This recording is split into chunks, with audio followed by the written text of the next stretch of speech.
semua, selamat datang di GPC, Green Pramuka Punya Cerita, di mana kita akan mengulik warna-warni seputar Green Pramuka City, baik dari tenan, penghuni, event, ataupun juga info-info menarik seputar hunian dan juga properti lainnya.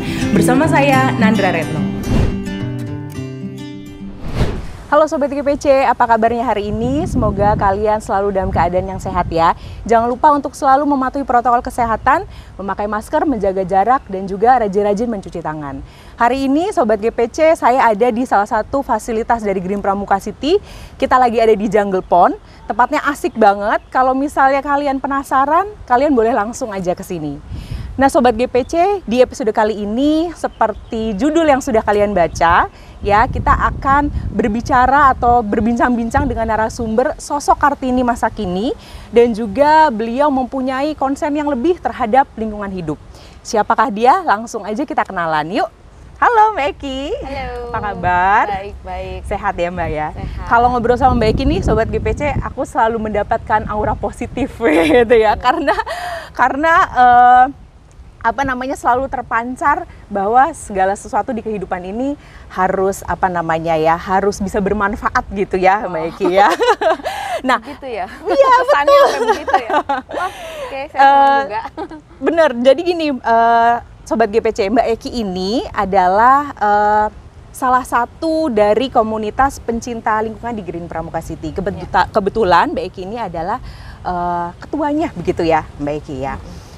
Aku pengen tahu dulu nih Mbak Eki, awal mula Mbak Eki terjun ke dalam pola hidup go green atau mencintai lingkungan tuh sebenarnya momennya dari mana sih Mbak? Ya, kalau dibilang awal mula banget, sebenarnya dulu saya lagi bikin tulisan. Oke. Terus ya udah sekitar awal-awal 2000-an gitu ya. Bikin tulisan, and then jadi ngelihat data dan melihat sampah, melihat betapa rusaknya segala sesuatu itu ya, bicara lingkungan ya. Saya melek sendiri gitu loh. Okay. Dan dari situ saya mulai di diri saya duluan gitu ya, membudayakan, mendisiplinkan supaya lebih memelihara lingkungan. Oke, jadi awalnya itu dari tulisan. Oh, itu tulisan dan mencari sumber-sumber. Oke, seperti penelitian gitu, Mbak Eki? Penelitian ya, kecil gitu ya? Mini lah. Oke, di awal 2000-an itu, apa sih yang Mbak Eki dapatkan? Maksudnya lingkungan seperti apa sih? Waktu itu sih memang topiknya saya sampah. Oke. Sampah yang luar biasa membludak, bicara dunia malah ya, maksudnya. Baik. Dan ternyata di berbagai negara, khususnya negara maju ya udah kewalahan ternyata membicarakan sampah. Untuk ngurusin sampah. Ya kita tahu pergerakannya sampai sekarang gimana ceritanya lah gitu. Oh oke. Berarti Mbak Eki ini membuat mini penelitian lah gitu ya, tapi nggak hanya di Indonesia aja. Nah kalau yang Mbak Eki lihat sendiri nih sekarang kalau di Indonesia ini masalah sampah tuh kebanyakan apa sih Mbak? Maksudnya mengelolanya kah atau gimana ini? Sebenarnya kalau saya berpikir ya, memang dimulai dari kesadarannya dulu ya. Okay. Dan itu yang memang mesti ada di menjadi budaya atau di pemikiran semua orang Indonesia kalau bisa dibilang. Tapi saya sadar itu bukan kayak prioritas, tapi memang harus start dari situ.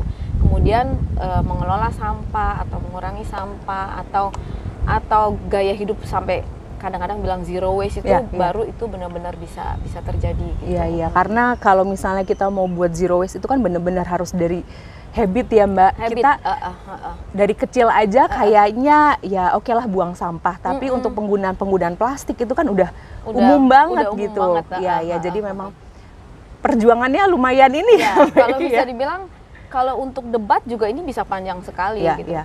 So sorry bisa jadi kita yang malah oh ya habis gimana gitu, tapi itu memang harus gerak terus. Cuma memang kesadaran itu harus dibangun. Mungkin kalau dari sekolah, terus di lingkungan kita, kayak kita sekarang ada Green Pramuka City ini, pengelola juga berkomunikasi sama kita juga oke gitu, buka. Nah itu kita bisa grow nanti di sana. Oke. Nah masuk nih Mbak Eki ke komunitas yang sedang Mbak Eki jalankan sekarang ya. Itu gimana ceritanya Mbak Eki sampai wah kayaknya saya memang harus buat nih di lingkungan sini. Ya jadi komunitas kita namanya Recyclub. Oke, Recyclub. Memang kenapa milih Recyclub? Ya memang mau lebih action dan lebih sepertinya orang juga langsung terasosiasikan gitu, bukan sekedar misalnya dibilang penanganan sampah nanti itu kayaknya kerjaan orang tertentu gitu ya, tapi ini kita mau mulai dari rumah kita masing-masing atau lingkungan kita masing-masing, termasuk di Green Pramuka City ini. Berdasarkan saya sudah pengalaman cukup lama ya, bertahun-tahun gitu, memang saya tahu ada orang yang interest, ada orang yang udah punya kesadaran sebenarnya. Tapi kita tuh perlu wadah, kita perlu berkumpul supaya sinerginya lebih kuat. Karena kalau berjuang sendiri mungkin lebih lambat ya. Tapi kalau kita ketemu teman-teman kita yang interestnya sama, atau bahkan jangan-jangan mereka lebih kuat sebenarnya, mereka justru langkahnya udah lebih maju. Nah, di wadah ini, di Recyclub ini kita mau bersinergi, gitu, supaya berjuang bersama. Jadi mengumpulkan orang-orang dulu yang memang punya interest yang sama, baru kita akan mengelola gimana sih caranya supaya hidupnya jadi lebih baik gitu ya. Karena berbicara ngelola sebenarnya udah sangat mudah untuk mendapatkan infonya ya, karena sekarang internet ya, mau gampang googling, sekarang mau sosial media mana, mau lihat YouTube apa segala macam udah banyak kok. Tapi butuh sinergi orang-orang yang punya interest ini. Oke. Kalau program-programnya sendiri nih, Mbak Iki di Recyclub ini, akan ada apa sih sebenarnya Mbak Iki di Recyclub ini? Ya, Recyclub memang selalu berbicara reduce, reuse, recycle gitu ya. Jadi program-program di area itu mungkin dari kecil sampai yang nanti besar-besar banget. Who knows ya, nanti Green Pramuka City memang mengencourage untuk recycle apa dari yang seharusnya hanya jadi sampah, tapi kita bisa buat sesuatu gitu. Itu sampai ke sana sih kalau berbicara goal ya. Gitu ya. Jadi sebenarnya kalau misalnya para penghuni yang mau ikutan ke Recyclub ini pasti akan banyak dapat info, akan ada mungkin pelatihan gitu ya, Mbak Iki ya. Kita bisa undang berbagai sumber juga sih, karena sebenarnya saya juga kenal beberapa gitu, tapi kalau nanti kita udah punya sinergi bareng-bareng dari kawasan ini, kita bisa undang untuk membuat kegiatan-kegiatan yang lebih besar. Nah, Mbak Iki ini kan sendiri tadi di awal bilang ketertarikannya ini muncul dari tulisan di tahun 2000 awal 2000-an. Berarti sampai sekarang udah hampir 20 tahun. Hampir 20 tahun, iya. Dan masih terus berjuang. Masih dong. Nah, Mbak Iki udah hampir 20 tahun, udah 20 tahunan ini, Mbak Iki sudah menerapkan pola hidup yang memang ramah lingkungan. Dampaknya sendiri buat Mbak Iki yang Mbak Iki rasakan itu apa sih? Dampak ke diri sendiri ya? Diri sendiri atau keluarga tuh apa yang dirasakan sih sebenarnya, Mbak? Sebenarnya kalau berbicara dampak langsung itu belum begitu kuat ya. Tapi pastinya di keluarga, orang-orang terdekat lah ya, setidaknya punya awareness tersebut. Saya paling concern adalah value ya, saya sebut value itu bisa turun ke generasi berikutnya misalnya. Karena misalnya lagi acara keluarga gitu kan, ponakan yang masih kecil-kecil gitu, mereka juga sudah punya awareness tersebut gitu. Misalnya minumnya, kita nggak usah pakai sedotan, nanti kalau dibuang ke laut kura-kura kan ya gitu-gitulah. Karena mereka udah lihat-lihat juga. Jadi kalau berbicara dampak memang mau punya value ini lebih kuat, sinergi lebih kuat, bahkan ini sustain ke generasi berikutnya. Ya perlu waktu lah, tapi kalau menurut saya sih, kalau untuk pribadi saya nggak ada dampak yang saya expect juga. Tapi berbicara gaya hidup sehat itu pasti kayak whole package ya. Kita lebih sehat, lebih bersih, lebih sehat, lebih peduli, ya kesitulah nantinya. Aku jadi penasaran kalau Mbak Eki ini di rumahnya, di unitnya itu banyak barang nggak sih, Mbak? Barangnya sedikit, memang. Nah itu termasuk gaya hidup kami tuh. Jadi kita biasanya tidak mengkonsum sesuatu yang bukan kita butuhkan. Gitu. Kita mengkonsum barang, pakaian, apalah gitu. Hanya yang memang ini memang kita butuhkan, bukan yang wasted gitulah istilahnya. Berarti juga produk-produk yang dipakai sebisa mungkin memang harus bisa digunakan kembali, jangan cuma sekali pakai abis itu dibuang ya.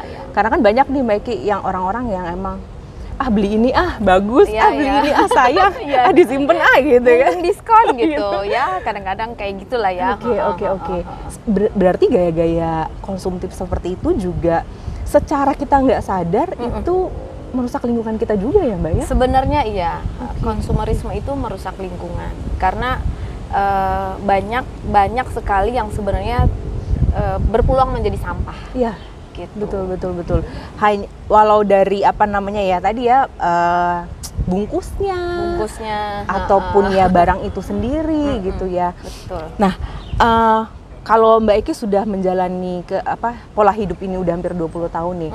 Buat kita gitu ya sobat GPC yang saya juga tertarik nih, saya juga pengen mulai nih. Hal kecil apa sih Mbak yang bisa kita lakukan untuk mulai dalam pola hidup seperti ini? Ya mungkin kalau hal kecil bisa dari kita lihat keseharian kita ya Sobat GPC ya. Misalnya nih bawa, selalu bawa. Jadi kalau memang harus lagi di luar rumah harus beli minuman, ya kita pakai ini. Jadi kita nggak perlu packaging yang langsung buang gitu. Oke. Kemudian termasuk untuk alat-alat makan. Sepertinya sih memang sekarang karena pandemi banyak orang concern kesehatan suka bawa sendiri dan itu malah cucuk banget. Sangat gitu. bagus ya. Nah kalau di unit kita sendiri ya upayakan memang makanan itu jangan sisa-sisa. Itu juga termasuk kok gaya hidup yang memang peduli lingkungan. Karena sampah makanan kemudian berbahaya juga kok. Sampah makanan itu paling bahaya. Oh gitu ya Mbak ya? Oke. Karena habiskan makanan kita tak bersampah, terus pakai alat-alatnya yang reuse ya, dalam artian nggak yang langsung pakai buang gitu. Itu udah. Kalau itu disiplin, nanti kita akan grow. Makin banyak lagi yang bisa dilakukan dari hal paling kecil itu. Sebenarnya untuk bisa menjalankan pola hidup seperti ini, apalagi Mbak Eki sudah puluhan tahun, ini memang butuh kesadaran sebenarnya ya. Kesadaran. Pertama itu kita harus sadar dulu ya. Itu paling penting. Karena begitu kita udah dapat kesadarannya, kita yang akan mengupayakan sendiri kok. Ya kayak saya begitu bikin tulisan itu terus langsung sadar, kanan kiri mulai bicara di rumah, di kantor. Sekarang saya tinggal di sini. Sobat GPC juga saya ajak. Ya, jadi memang yang namanya pola hidup ini harus muncul dari kesadaran kita. Setelah kita memang sudah sadar, baru kita bisa mempengaruhi orang-orang di sekitar kita. Paling kecil ada ya keluarga kita dulu ya, keluarga teman-teman gitu ya. Oke, nah tadi itu Mbak Eki ngomong tentang mengelola sampah di apartemen ya. Kalau menurut Mbak Eki sendiri, gimana sih cara paling mudah kita mengelola sampah di apartemen itu di unit apa? kita? Di unit kita tuh kayak gimana sih Mbak? Ya kalau mengelola sampah kembali ya harus dikurangin dulu. Sampahnya dikurangin, kemudian ya tetap aja namanya kita pakai ini pakai itu atau kegiatan ini kegiatan itu tetap ada ya. Nah mengelolanya misalnya toiletries gitu ya. Itu kan sebenarnya ada yang refill.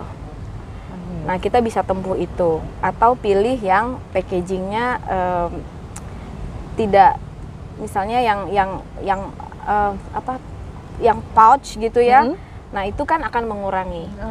Nah kemudian kita juga bisa reuse istilahnya ya. Misalnya bekas botolnya apa kita gunakan untuk tempat sendok. I don't know, bisa macam-macam gitu ya. Ada orang yang kreatif dihias-hias, ada yang ya udah begitu aja, atau ada yang memang kenal atau sudah langganan atau sudah tahu harus dikasih ke perusahaan recycle apa, itu juga ada. Memang masih banyak sih, tapi start dari unit kita sendiri, kita kurangin apa yang masih bisa dipakai lagi, pakai lagi. Kalau punya kesempatan kenal yang bisa melakukan recycle, let's do it. Langsung kita ke sana ya. Jadi sebenarnya memang banyak cara kita. Banyak kok. Ya. Ini nggak stuck kok, tapi ya perlu bareng-bareng gitu. Betul. Nah, Mbak Eki, kita tuh kan sering ya dengar kata-kata recycle, reduce, terus reuse. Yang mana duluan sih sebenarnya Mbak Eki? Ya, yang mana duluan? 3R ini. Sebenarnya kalau bicara paling gampang ya pasti reduce.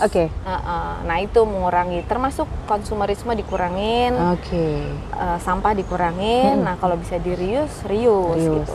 Tapi balik lagi kalau bagi saya kesadarannya dulu Ya. itu paling penting, karena nanti begitu kesadarannya udah ada atau bahkan kuat ya, itu otomatis kok hari-harian kita pikir nggak deh, nggak usah beli deh, nggak jadi deh, gue kayaknya itu porsi makanan kegedean, kayaknya gue nggak sanggup deh, udah gitu, kayak gitu-gitu sih. Oke. Iya benar-benar, kalau misalnya yang tadi ngomong tentang makanan ya, kadang-kadang kita kalau misalnya ke restoran bentuknya menarik, jadi pengen beli ini, tapi nggak habis kan gitu ya Mbak ya. Itu sayang banget juga ya kalau dipikir-pikir. Oke, jadi hal-hal yang paling gampang itu adalah ya tadi ya, kita mengkonsumsi memang apa yang kita butuhkan. Kita butuhkan aja, kita gunakan, kita butuhkan. Nah, udah jadi benar-benar mengurangi sampah itu sendiri ya. Oke, satu lagi pertanyaan terakhir nih Mbak Eki ya. Gimana caranya para penghuni atau Sobat GPC, jadi Sobat GPC Recyclub ini khusus untuk penghuni Green Pramuka. Dan kami yakin pasti penghuni-penghuni di sini juga punya satu ketertarikan ya Mbak. Nah, di sini juga kita pengen kasih tahu ke penghuni bahwa ada loh komunitasnya pencinta lingkungan. Gimana sih Mbak caranya untuk bisa gabung ke komunitas ini?